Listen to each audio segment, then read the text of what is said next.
بسم اللہ الرحمن الرحیم۔ ناظرین اکرام، السلام علیکم ورحمۃ اللہ وبرکاتہ۔ کافی عرصے سے اس چیز کا مشاہدہ کیا جا رہا ہے کہ گھروں میں اور مسجدوں میں کرسیوں پر نماز پڑھنے والوں کی تعداد میں اضافہ ہو رہا ہے، اور بغیر تحقیق کے، بغیر سمجھنے کے، پوچھنے کے لوگ اور گھروں میں مائیں بہنیں بیٹیاں آرام سے تن آسانی کے لیے کرسی پر بیٹھ کر نماز پڑھنا شروع کر دیتی ہیں، حالانکہ نماز کے لیے قیام کرنا فرض ہے۔ ایسا مریض جس کو صرف جھکنے کے اندر سجدے میں تکلیف ہوتی ہے، اس کے لیے قیام بھی فرض ہے، اس کے لیے نماز میں رکوع بھی فرض ہے۔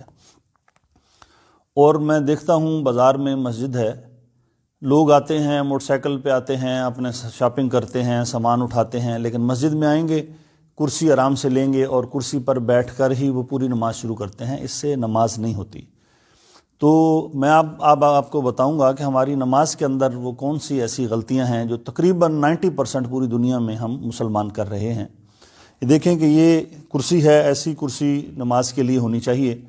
عام گھروں میں بعض دفعہ وہ فکس بنی ہوئی کرسیاں ہیں جس کے آگے وہ سجدہ کرنے کے بھی ٹیک لگائی ہوئی ہے، اور بعض دفعہ وہ اونچی بھی ہوتی ہے، تو لوگ پھر اسی کے اوپر سجدہ کر رہے ہوتے ہیں۔ ایسا نہیں ہونا چاہیے کہ انسان میں جتنا جھکنے کی اس کے اندر استطاعت ہے اس کو اتنا جھکنا چاہیے۔ اب یہ دیکھیں، یہ کرسی ہے جس پر نماز پڑھنی ہے۔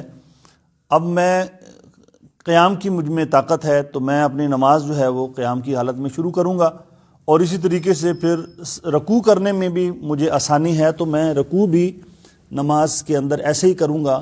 اب سجدے کی تکلیف ہے تو میں کرسی پر بیٹھ کر جو ہے وہ اپنا سجدہ کروں گا۔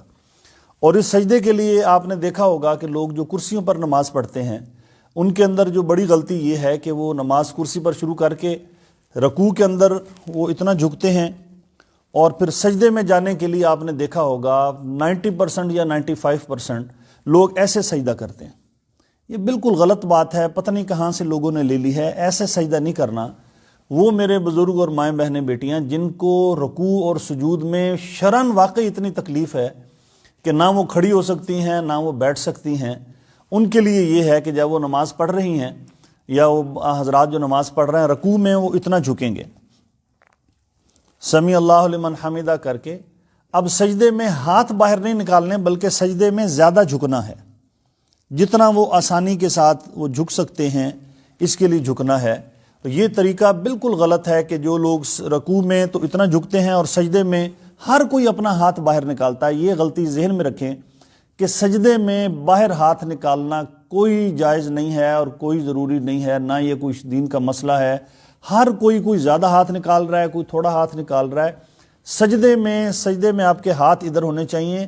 رکوع اتنا اگر آپ جھک سکتے ہیں ٹھیک ہے، سمیع اللہ لمن حمیدہ کہہ دیا۔ اب سجدے کے لیے آپ کو زیادہ جھکنا، جتنا آپ آسانی کے ساتھ جھک سکتے ہیں۔ اور بعض لوگوں میں، خواتین مرد میں دیکھا، جس طرح اس کرسی میں آپ دیکھ رہے ہیں نیچے پائپ ہے، تو لوگ اسی پائپ کے اوپر ایسے پاؤں رکھ کے وہ آرام سے نماز پڑھ رہے ہوتے ہیں۔ یہ جائز نہیں ہے۔ نماز کے اندر قیام بھی فرض ہے، رکوع بھی فرض ہے، سجدہ بھی فرض ہے۔ تو کرسی پہ وہ میرے مائیں بہنیں بیٹیاں بھائی جتنے بھی ہیں، سب سے پہلے قیام تو ہم سب کر سکتے ہیں۔ جب باہر سے آپ چل کے آ رہے ہیں تو اس کا مطلب ہے آپ قیام کر سکتے ہیں۔ تو آپ کو نماز کے لیے، ہر نماز کی رکعت کے لیے قیام آپ کے لیے فرض ہے۔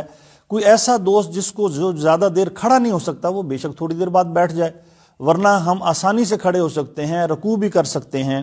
اور سجدے میں جن کو کمر کی یا ٹخنوں کی، گھٹنوں کی شدید تکلیف ہے، وہ صرف سجدے میں کرسی پہ بیٹھ کے کریں۔